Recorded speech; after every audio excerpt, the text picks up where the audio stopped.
د سجدې تلاوت پریکټیکل طریقه که پتا باندې 50 سجدې تلاوت پاتې وي کتا باندې زر سجدې تلاوت پاتې وي زه به تاسو ته یو اسانه طریقه وښیم چې 15 منټه کې به تاسو 50 یا 100 سجدې تلاوت چې ادا کولی شي.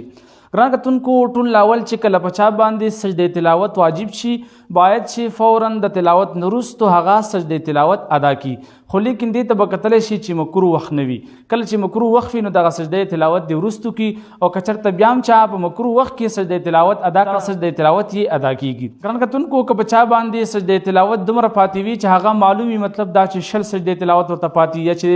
10 ورته پاتې دي یا چې 28 ورته پاتې دي نو بیا خو څه خبر نشته، بیا به د هغه ټولو سجدې تلاوت چې د یو نیت وکړي، مطلب داسې نیت وکړي چې زه د الله رضا دپاره د قرآن عظیم شان دومره سجدې تلاوت کوم، هغې نه وروستو به دغه کس څه شی وکړي تکبیر به وایي، خو په تکبیر کې به لاسونه غوږونو ته نه وړي، په دغه تکبیر کې به دغه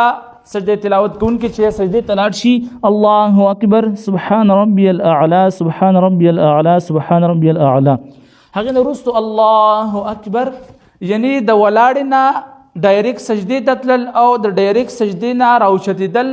دا په سجدې تلاوت کې افضل دي. خو که چېرته چا دومره نشول کولی او په هغه باندې سجدې تلاوت زیاتې وي نو هغې د پر طریقې کار دا دی چې دی وایي چې الله اکبر سجدې ته راغی سبحان ربي الاعلى سبحان ربي الاعلى سبحان ربي الاعلى الله اکبر، بس یو سجدې تلاوت شوله، بیا الله اکبر سبحان ربي الاعلى سبحان ربي الاعلى سبحان ربي الاعلى الله اکبر، دویمه سجدې تلاوت پوره شو بیا وایي چې الله اکبر سبحان ربي الاعلى سبحان ربي الاعلى سبحان ربي الاعلى الله اکبر. درې سجدې تلاوت یې وشي، په دې کې نه سلام شته نه پکې تشهد شته، نو په دې طریقه باندې که په تا باندې چې 50 سجدې تلاوت هم پاتې وي نو انشاءالله العزیز د رب نه امید دی چې 15-16 منټه کې به هغه مکمل شي. خو که چېرته چاته د خپلو سجدې تلاوتو تعداد نه وي معلوم چې یارې په ما باندې څومره پاتې دي نو بیا کتابونه لیکي چې دغه مسلمان به ګمان ولګوي، مطلب د خپل ګمان مطابق چې غالبا ما باندې چې 40 سجدې تلاوت پاتې دي